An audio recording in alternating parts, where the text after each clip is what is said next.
कल रात एक ऐसा वाकया हुआ जिसने मेरी जिंदगी के कई पहलुओं को छू लिया। करीब 7 बजे होंगे, शाम को मोबाइल बजा।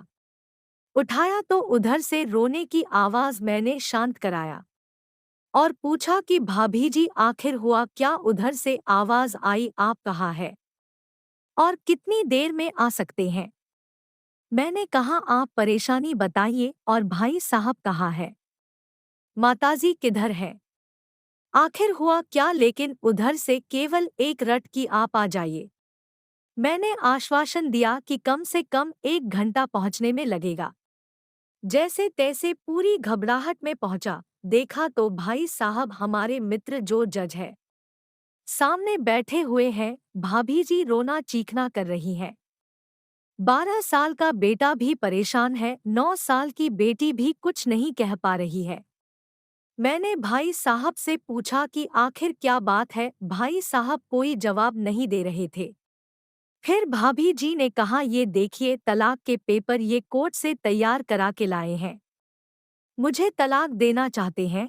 मैंने पूछा ये कैसे हो सकता है, इतनी अच्छी फैमिली है, 2 बच्चे हैं, सब कुछ सेटल है। प्रथम दृष्टि में मुझे लगा ये मजाक है लेकिन मैंने बच्चों से पूछा दादी किधर है। बच्चों ने बताया पापा ने उन्हें 3 दिन पहले नोएडा के वृद्धाश्रम में शिफ्ट कर दिया है। मैंने घर के नौकर से कहा मुझे और भाई साहब को चाय पिलाओ। कुछ देर में चाय आई। भाई साहब को बहुत कोशिशें की चाय पिलाने की, लेकिन उन्होंने नहीं पी और कुछ ही देर में वो एक मासूम बच्चे की तरह फूट फूट कर रोने लगे। बोले मैंने 3 दिन से कुछ भी नहीं खाया है, मैं अपनी 61 साल की माँ को कुछ लोगों के हवाले करके आया हूँ। पिछले साल से मेरे घर में उनके लिए इतनी मुसीबतें हो गई कि पत्नी भाभी जी ने कसम खा ली कि मैं माँ जी का ध्यान नहीं रख सकती, ना तो ये उनसे बात करती थी और ना ही मेरे बच्चे बात करते थे। रोज मेरे कोर्ट से आने के बाद माँ खूब रोती थी। नौकर तक भी अपनी मनमानी से व्यवहार करते थे। माँ ने 10 दिन पहले बोल दिया बेटा तू मुझे ओल्ड एज होम में शिफ्ट कर दे। मैंने बहुत कोशिशें की पूरी फैमिली को समझाने की, लेकिन किसी ने माँ से सीधे मुंह बात नहीं की। जब मैं 2 साल का था तब पापा की मृत्यु हो गई थी। दूसरों के घरों में काम करके मुझे पढ़ाया, मुझे इस काबिल बनाया कि आज मैं जज हूँ। लोग बताते हैं माँ कभी दूसरों के घरों में काम करते वक्त भी मुझे अकेला नहीं छोड़ती थी। उस माँ को मैं ओल्ड एज होम में शिफ्ट करके आया हूँ। पिछले 3 दिनों से मैं अपनी माँ के एक एक दोहा को याद करके तड़प रहा हूँ। उसने केवल मेरे लिए उठाए। मुझे आज भी याद है जब मैं 10th की परीक्षा में अपीयर होने वाला था। माँ मेरे साथ रात रात भर बैठी रहती। एक बार माँ को बहुत फीवर हुआ, मैं तभी स्कूल से आया था, उसका शरीर गर्म था, तप रहा था। मैंने कहा माँ तुझे फीवर है।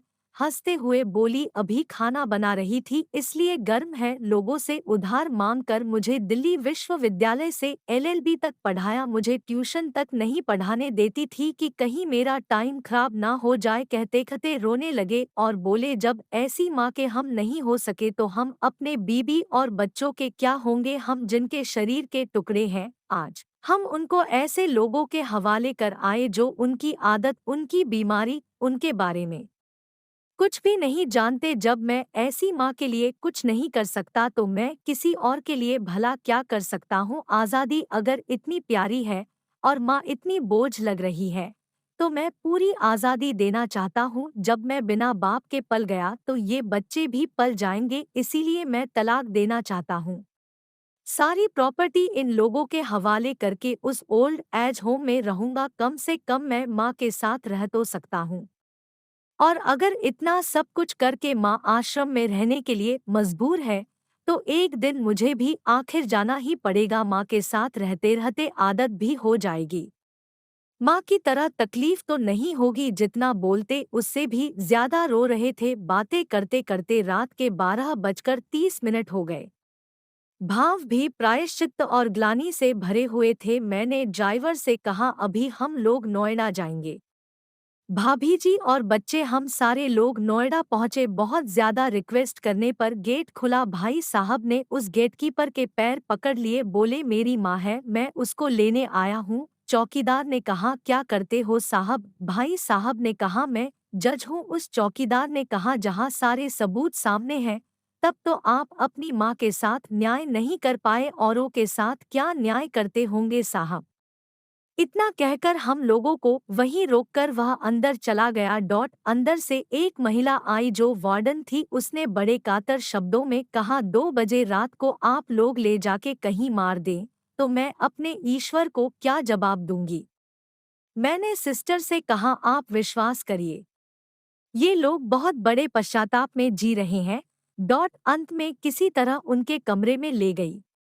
कमरे में जो दृश्य था उसको कहने की स्थिति में मैं नहीं हूँ। केवल एक फोटो जिसमें पूरी फैमिली है और वो भी माँ जी के बगल में, जैसे किसी बच्चे को सुला रखा है।